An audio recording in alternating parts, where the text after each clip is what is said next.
하늘로부터 오는 지혜는 현실을 고민하는 사람에게 부어집니다. 하늘로부터 오는 지혜는 이 땅의 현실을 고민하는 사람에게 부어집니다. 성경을 요약하면 주님에게도 그 질문이 있었죠. 어떤 것이겠습니까? 딱 했을 때 주님 말씀하셨어요. 하나님을 사랑하는 것, 그것이 첫째 되는 계명이다. 하나님을 아는 거죠. 하나님과의 관계, 나와 하나님과의 관계.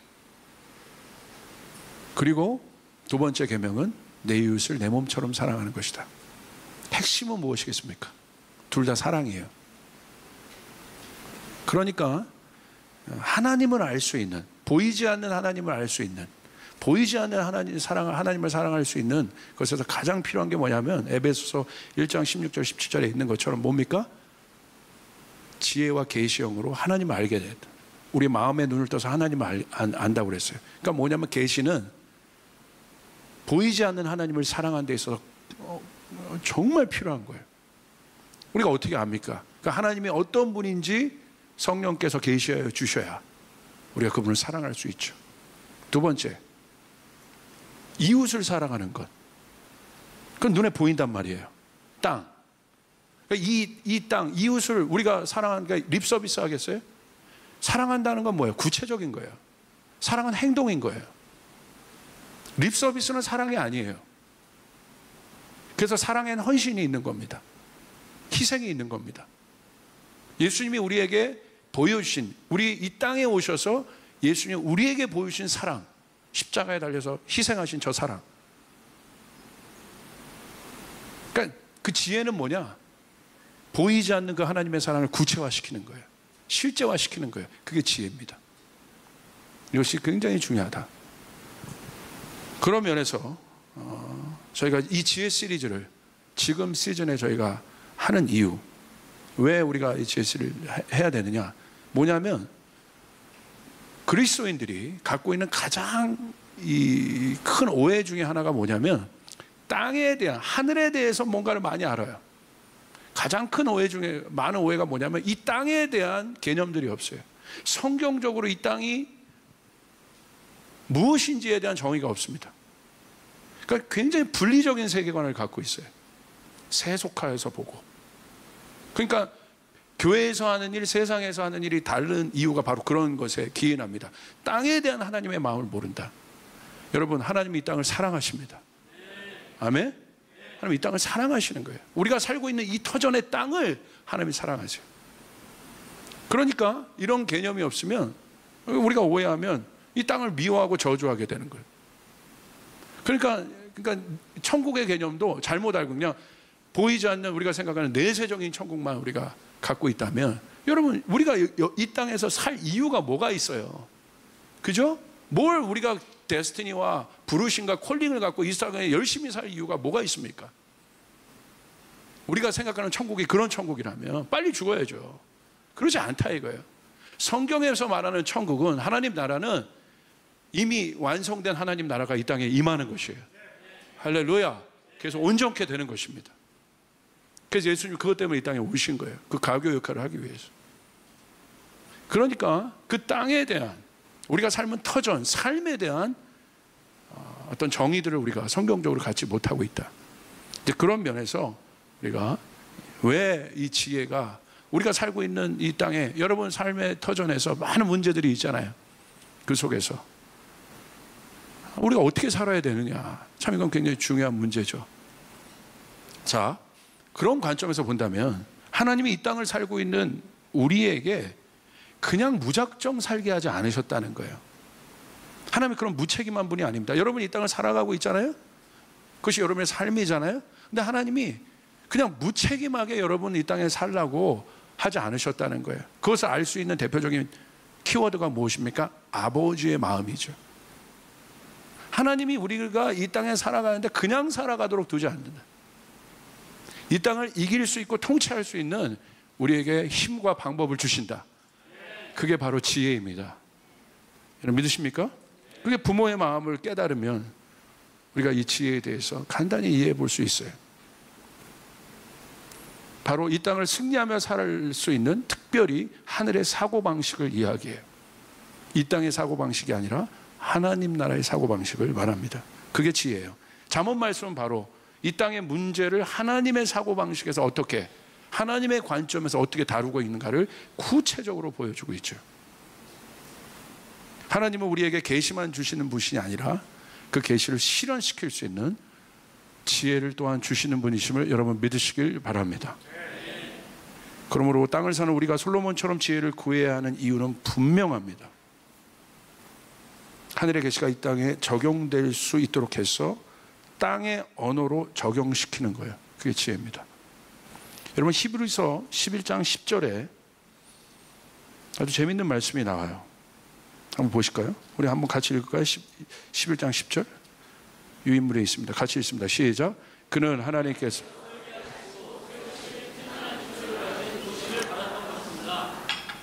자, 믿음장인 히브리서 11장에 아브라함에 대해서 소개합니다. 제가 8절 9절 읽어드릴게요. 믿음으로 아브라함은 부르심을 받을 때에 순종하여 장래의 유업으로 받을 땅에 나아갈새. 이게 아브라함의 어떤 삶의 스토리죠. 믿음으로 순종하여 떠난 것, 장래에 약속하신 땅을 향하여 나아간 것. 알지 못하고 나아갔으며 믿음으로 그가 이방의 땅에 있는 것 같이 약속의 땅에 거류하여 동일한 약속을 유업으로 함께 받은 이삭 및 야곱과 더불어 장막에 거하였으니. 10절 여러분 읽은. 자, 이는 왜 그랬냐? 궁극적으로 하나님이 아브라함을 부르신 궁극적인 이유가 뭐냐? 이는 그가 하나님이 계획하시고 지으실 터가 있는 성을 바랬다. 이스라엘이란 나라 위에, 그 터 위에 하나님께서 예루살렘이란 도시를 세우셨어요. 그곳에 이 통일왕국 이스라엘의 초대 왕이 누구겠습니까? 다윗 아니겠어요? 그리고 다윗을 통하여 누가 나왔어요? 솔로몬이 나와요. 그때 이스라엘은 가장 강력한 이 땅에 하나님 나라의 실제를 이루어냈어요. 보여버렸어요.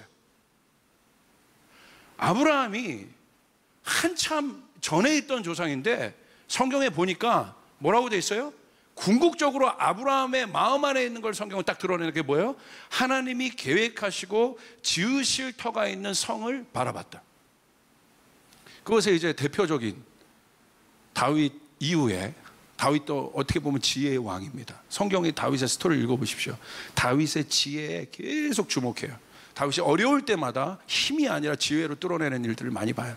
왕은 여러분 이미 힘이 있는데 수많은 내부적 암투 이런 많은 것들이 있잖아요. 실제적인 일. 다윗이 어떻게 합니까? 하늘의 지혜를 갖고 다 분별해 버리잖아요. 굉장히 중요하다. 그리고 솔로몬에게 그것을 부어줬습니다.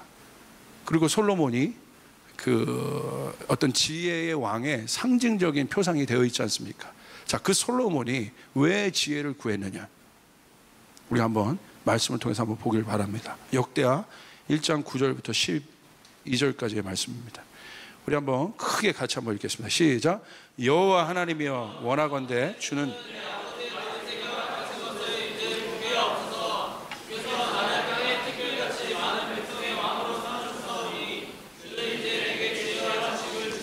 이 백성 앞에서 출입하게 하옵소서.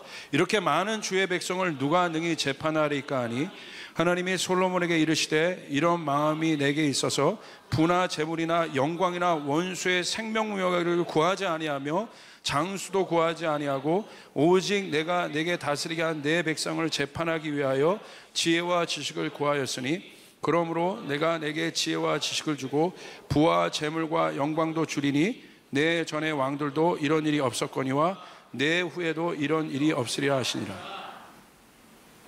솔로몬 왕이 지혜를 구한 이유가 성경에 명확하게 기록되어 있어요. 하늘의 것들을 이 땅에 실제화시킬 수 있는 게 지혜인데, 구체적으로 말하면 통치하는 것이 지혜인데, 이 지혜는 이따 결론으로 얘기했지만 누구에게 부어지는 거냐면 왕에게 주어지는 거예요. 자, 보세요. 솔로몬이 9절에 보면 이런 고백을 합니다. 내 아버지 다윗에게 허락하신 것. 그러니까 솔로몬이 지금 바라보고 있는 다윗은 뭐예요? 왕입니다. 아버지지만 왕이에요. 그러니까 솔로몬은 어렸을 때부터 아버지 왕 다윗이 어떻게 이스라엘이라는 나라를 통치하였는가를 눈으로 목도하면서 자란 사람이에요. 추상적인 게 아니에요. 오늘 솔로몬이 구한 그 지혜, 누구를 언급합니까? 아버지를 보면서. 오늘 솔로몬이 주목했던 것을 한번 여러분 볼 필요가 있어요. 왕이라는 타이틀에 주목한 것이 아니에요. 다윗이 위대한 왕이 될 수 있는 이유, 왕이기 때문에 다 위대한 겁니까? 아니잖아요. 타이틀이 아니에요. 타이틀이 우리의 존재의 정체성을 이야기해 주지 않아요. 내게 주어진 타이틀의 옷이 나를 증명하고 결정한다고 믿는 이 땅의 세계관을, 이 바벨론의 세계관을 갖고 있는 사람들이 너무나 많은 것 같아요. 제가 이렇게 생각해요. 사탄이 이 인류를 향해서, 하나님 나라의 교회를 향해서, 하나님 나라를 향해서, 성도를 향해서 향한 가장 강력한 거짓말이 있다고 봐요. 그건 뭐냐면 타이틀을 가지라는 거예요. 어떤 존재가 되라는 얘기예요. 성경 보십시오. 제가 눈 씻고 성경을 찾아봐도, 어디에 찾아봐도 너는 이런 존재가 되어라, 이러한 타이틀을 가진 존재가 되어라 라고 성경 어디에도 없어요. 여러분, 이미 우리는 창세기 1장에서부터 우리는 이미 증명할 필요가 없는 하나님의 형상이에요. 할렐루야. 아멘. 여러분 믿습니까? 중요한 것이죠. 우리가 이 솔로몬 안에 있었던 다윗을 바라봤을 때 다윗의 타이틀이 아니라 다윗이 어떤 왕인지, 우리 아버지가 어떻게 잘 통치했는지 그것에 관심을 두고 있었다는 거예요. 그 세계 방식, 그 사고관이 돌고 있었다는 거예요. 여러분 여기서도 각 영역에 어떤 모델들이 있을 거예요. 어떤 사람은 경제 영역에 있는 분들, 아니면 각 영역에 여러분의 어떤 모델들이 있을 거예요. 보여지는 어떤 그 모델들이 있을 것 아닙니까? 뮤지션의 모델, 화려하고 각광받고 그 영역의 업적을 이루고, 사실 그 사람이 갖고 있는 어떤 영역보다, 업적보다 진짜 어떤 질문을 하는 사람이 똑똑한 사람이에요? 저분이 누군가, 저분의 생각, 저분의 사고방식, 저분이 어떤 사람이길래, 특별히 어떤 하트를 가졌길래 이런 작품을 만들었지, 어떤 하트를 가졌길래 이런 연구를 만들었지, 그것이 궁금해야 되는 거예요. 그게 본질인 것이죠. 그런데 다 뭐예요? 카피하는 거예요. 프로그램처럼 카피하는 거예요. 발전이 없습니다. 실제적으로도 교회에서도 프로그램화된 교회가 잘못됐다고 많이 하는데, 프로그램이 잘못된 게 아니에요. 왜 이 프로그램을 이 교회에 필요한지에 대한 고민이 없고, 그냥 왜 저 사람, 이 프로그램을 만든 저 사람이 왜 이 교회에 이 프로그램을 갖다 놓으려고 했을까에 대한 그것이 궁금해서 들어가야 되는데, 그냥 교회 성장하니까 사람 관리해야 되니까 프로그램 갖다 끼우는 거예요. 그러니까 본질에 대한 고민들이 아닌 것이에요. 오늘 솔로몬은 그 본질을 고민하는 거예요. 왕이라는 타이틀이 아니라 우리 아버지 왕 다윗이 어떻게, 어떤 힘으로, 어떤 생각을 가지고 있었길래 이렇게 이스라엘을 잘 다스릴 수 있었는지. 벌써 사고방식이 다릅니다. 지도자의 사고방식이 벌써 달라요. 압살롬이랑 너무 비교가 되죠. 바로 그런 마음이 어떤 마음입니까? 배우려고 하는 마음, 겸손한 마음이에요. 솔로몬은 아버지를 보면서 배운 거예요. 왕이라는 지위가 아니라 아버지의 강력한 통치가 무엇으로부터 나오는지를 배운 거예요. 오늘 예수님 자체에 대해서 우리가 예수님을 사랑해요. 그런데 우리는 궁금해야 돼요. 예수님의 능력이, 종교 지도자 바리새인들은 경건의 모양은 있었지만 경건의 능력은 나타나지 않았어요. 그러나 예수님은 경건의 모양뿐만 아니라 그분을 통해서 하늘의 능력이 나타났어요. 우리 그 예수님을 닮아가야 돼요. 여러분 믿습니까? 그럼 어떻게 해야 돼요? 예수님을 안다는 건 뭐예요? 말씀 읽으면서 예수님이 몇 장에 뭐 했대, 예수님이 몇 장에 뭐 했대, 이게 예수님을 아는 거예요? 예수님을 안다는 게 뭐예요? 결국 예수님의 마음에 대한 궁금증이에요. 예수님이 혈루병 여인을 만났을 때 예수님이 어떤 하트가 있었길래 혈루병 여인이 구원을 받았는가, 치유를 받았는가.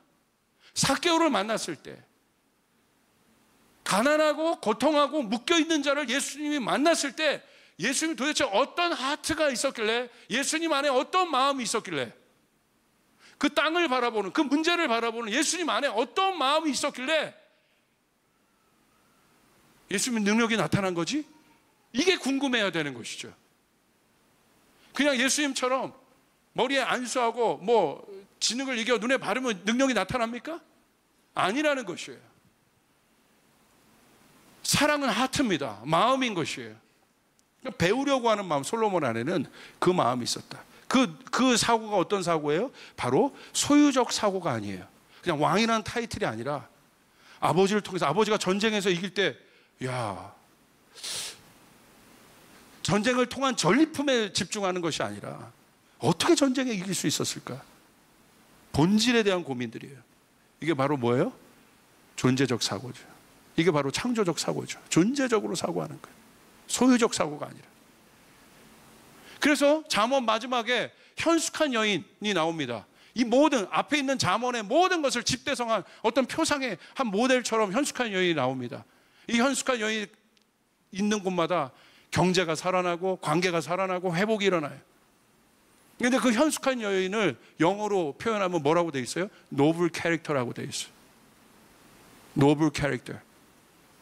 좀 노블이라는 뜻이 뭐야? 좀 존귀하다, 고귀하다. 노블 캐릭터를 갖고 있는 여인. 그 사람이 지혜로운 여인인 거예요. 하나님 앞에서 당당하게 노블 캐릭터, 왕의 세계관, 좀 그런 자신감, 현실에 대한 고민, 진지함이 없는 세대요. 진지함을 싫어하는 세대요. 그러니까 책 안 읽지. 진지하게 삶을 고민해보고 조명해보고 현실의 문제를 갖고, 그래서 내게 주어진, 어떤 사람은 재능으로 이런 재능 그걸 갖고 들어가서 씨름해보고 어렵지만 그것을 만들어내고 프로듀서하고, 그게 지혜예요. 그게 노블 캐릭터, 왕의 캐릭터라 이거예요. 그러므로 여러분, 현실을 고민하는 지혜를 구해야 합니다. 할렐루야. 이사야서 말씀에 여러분 보세요. 이새의 줄기에서 한 싹이 나서 그 뿌리에서 한 가지가 나서 결실할 거다. 그의 위에 여호와의 영, 곧 지혜와 총명의 영이요 모략과 재능의 영이요 지식과 여호와를 경외하는 영이 강림하시리니 그가 여호와를 경외함으로 즐거움을 삼을 것이며 그의 눈에 보이는 대로 심판하지 아니하며 그의 귀에 들리는 대로 판단하지 아니하며 공의로 가난한 자를 심판하며 정직으로 세상에 겸손한 자를 판단할 것이며 그의 입에 막대기로 세상을 치며 그의 입술의 기운으로 악인을 죽일 것이며. 5절 같이 있습니다. 시작. 공의로. 자 보세요. 솔로몬이 지혜를 구한 이유는 무엇입니까? 구체적으로 나오죠. 백성들의 송사를 해결하기 위해서. 왕이 할 일입니다. 판단해야 돼요. 심판하는 거예요. 권위입니다. 자 보세요. 심판은 어떤 의미를 가져오겠습니까? 재판이 중요한 이유가 무엇입니까? 재판관으로서의 지혜를 구한 거예요. 그건 뭐냐면 억울한 자가 없게 한다는 거예요. 그게 공의입니다. 그게 정의예요. 하나님은 사랑이지만 공의의 하나님이에요. 정의의 하나님이에요. 그 사랑은 구체적으로 정의로 나타납니다. 그래서 이 땅에 억울한 자가 없게 하는 거예요. 바벨론 시스템은 억울한 자를 많이 만들어내요.